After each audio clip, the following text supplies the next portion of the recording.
আমন্ত্রণ নিউজ 24 সংবাদের সাথে আছি আমরা দুজন, আমি সারা মেহজাবিন এবং আমি সোহাগ বক্স। দেখছিলেন অন্যান্য শিরোনামগুলো, এবার বিস্তারিত। ঐকমত্যের সুপারিশে বিপরীত মেরুতে রাজনৈতিক দলগুলো। সংস্কার, নির্বাচন, রাষ্ট্রের নাম সহ বিভিন্ন ইস্যুতে পাল্টাপাল্টি অবস্থান নিয়েছে বিএনপি, জামায়াত ও এনসিপি, যা ঐকমত্য কমিশনকে বেশ জটিল পরিস্থিতিতে ফেলবে বলে মনে করেন রাজনীতি বিশ্লেষকরা। আর এই ক্ষেত্রে আলোচনার টেবিলে সমাধানের কথা বলছেন তারা। প্রয়োজনে রাষ্ট্রবিজ্ঞানী, গবেষক সহ সুশীল সমাজের প্রতিনিধিদের সঙ্গেও আলোচনার পরামর্শ তাদের। সজল দাসের প্রতিবেদন।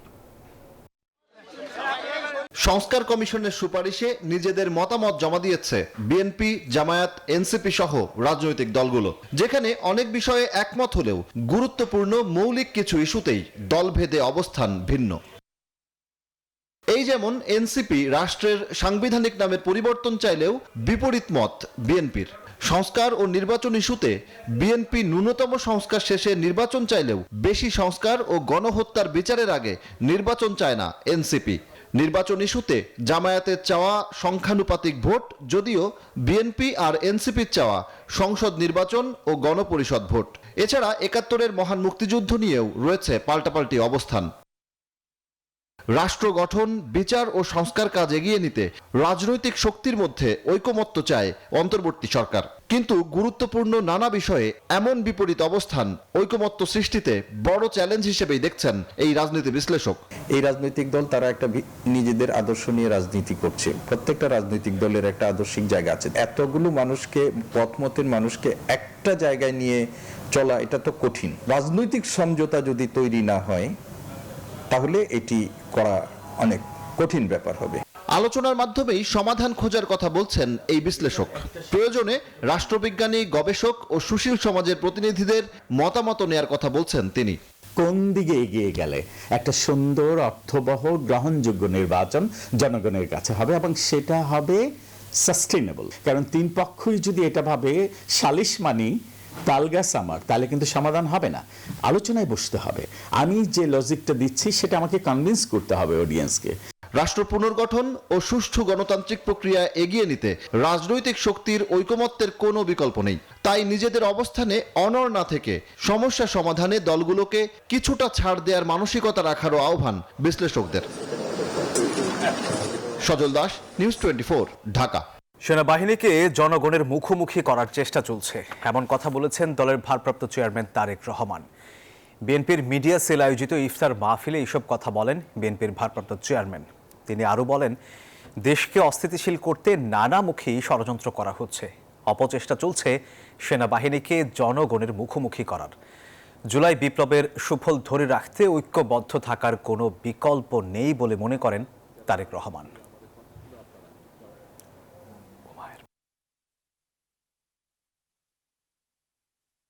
জনগণের কাছে পৌঁছে দেন বা তুলে ধরেন আমাদের কথা।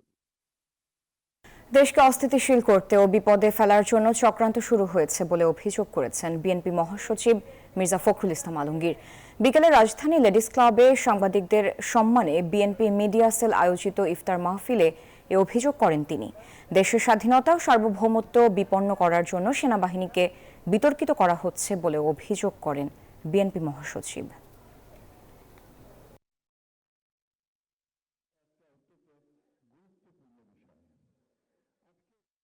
সুজটিলভাবে একটা নতুন চক্রান্ত শুরু হয়েছে।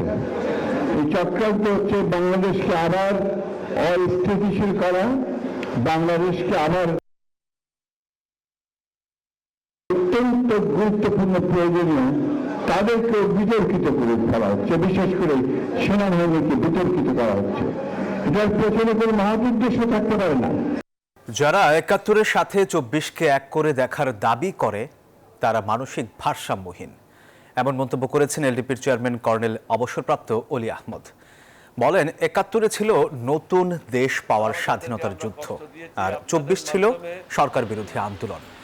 দুপুরের রাজধানীর মগবাজারে দলের কেন্দ্রীয় কার্যালয়ে কথা বলেন এলডিপি চেয়ারম্যান। বলেন, বিভিন্ন অফিসে এখনও শেখ মুজিবের ছবি দৃশ্যমান থাকায় জনমনে বিরূপ প্রতিক্রিয়া দেখা দিচ্ছে। জন্য কি করতে চায় এই প্রস্তাবনাগুলি আমরা